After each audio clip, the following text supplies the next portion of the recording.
Hi, I'm Caine with the Caine law firm. What I'd like to talk about today is the subject of domestic violence. Domestic violence is something that we've all heard about and many people have experienced. Certainly in counties like Fresno, this is a crime, a situation that is occurring on a daily basis, and it's perceived, probably rightly so, as one of the biggest social problems that we have and what the police have to deal with. There are many reasons for domestic violence. Alcohol, drugs is a common cause of this, but quite often domestic violence arises because in any kind of relationship, tensions arise, problems occur, and quite often people do not know how to cope with that situation. So rather than discussing the problem, tempers arise, and sooner or later someone gets hurt, and the next thing a 911 call is made. You need to understand that if a 911 call is made, somebody is going to get arrested. Be certain of that. There's no point in trying to talk your way out of it later and tell the officers who arrive that it was all a misunderstanding, that nothing really happened. They're simply not going to believe that. There's many times when somebody makes a 911 call and hangs up. You can be sure that at that point officers will arrive and be ready to arrest somebody. And if both parties are claiming that they were hurt or physical harm occurred, then both parties are going to get arrested. What happens when the police arrive during a domestic violence incident?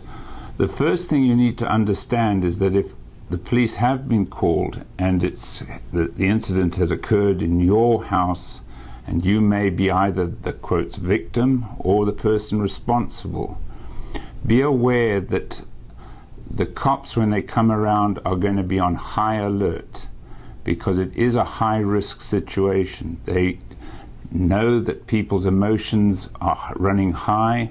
They know that either alcohol or drugs is typically involved.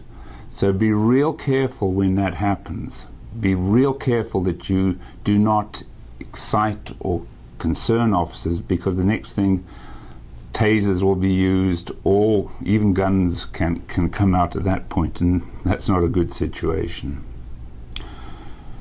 What do you do once the police arrive? Well, they're going to ask for statements. They will separate people and ask for statements to be given. Advice at this point is, if you are the person who's been blamed for the violence, do not make a statement. Do not say anything, because what you say at that time, even if you're not under the influence of alcohol or drugs, is going to be recorded and used against you.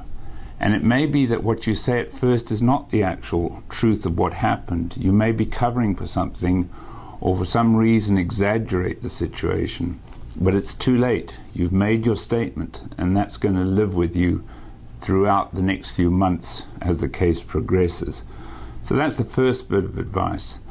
The second thing is, if you are the victim and you feel that you were too hasty in making the call, or someone making the call for you, then you need to understand that if you turn around and say it did not happen, they're not going to believe you, because that is typical of what happens, particularly what is known as the battered wives syndrome, where women who are dependent on their male counterparts for economic reasons or just for safety reasons, they will make statements and then try to withdraw them, not because the incident didn't occur, but because they depend on their husband or partner for those reasons. So again, it is better probably to not say too much at that point, and that situation can be sorted out later. Now, if you have been arrested for domestic violence, what will happen is you'll be taken to the jail and booked, and depending on what how serious the incident was, you will find that you're either released later on because they only feel that the conduct was what's called a misdemeanor, or alternatively, if there were injuries, then it's probable that felony charges will be filed and you will have to bail out. Typically, bail in these days runs to $25,000. It's because it's a serious crime and a prevalent crime. What should you do once you've been arrested and released, you're on bail?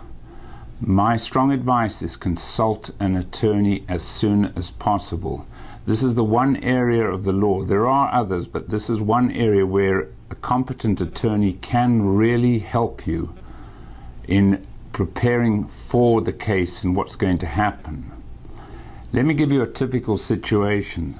The couple have had a fight. There's been some kind of violence. Normally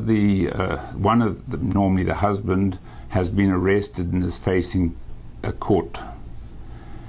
At that point, the couple then reconcile. They want to get it over with. They decide, we don't want to proceed with this.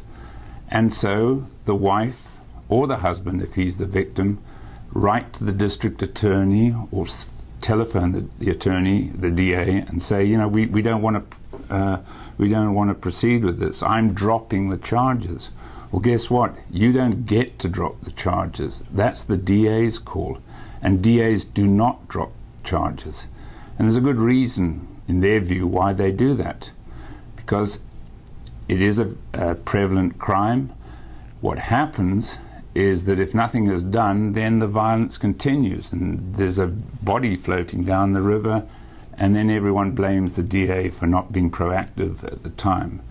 So telling the DA that you don't want to prosecute the case is not going to help. It'll help potentially in terms of any sentence, because they will know that if the victim is not wishing to prosecute, that they don't have to really sort of prosecute it to the 11th degree. They're prepared to perhaps reduce charges. So the best thing to do is to talk to an attorney and give him or her your story, and that attorney will then be able to prepare for the case. The other thing that an attorney should advise a couple who are in this situation is that even if you have reconciled and you're living together and you have kids living in the house, what so often happens, and it takes people by surprise, is that the couple will go into court that first time together, and then they walk out separately, because what is called a criminal protective order will be automatically served by the district attorney on the partner who's being accused of the crime. And that criminal protective order means that there can be no communication between the parties until that order is lifted. Communication meaning no communication whatsoever. They cannot live together, they cannot talk to each other, they cannot have telephone calls, they cannot text each other. There's absolutely no communication. And suddenly people find their whole lives are just ruined immediately because, say, the husband cannot even get back into the house. So what can be done in those circumstances?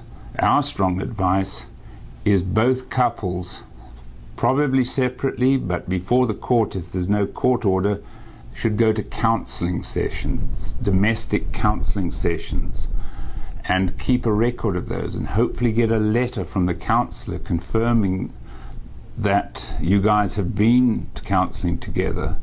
That impresses the court. The court then feels more comfortable about allowing the couple to stay together pending the outcome of the case. There are many other things that an attorney can do, and it all depends on the circumstances of each individual case. So once again, if you find yourself in that situation, at the very earliest moment, consult an attorney who should be able to help you get over what is, after all, a very ugly situation.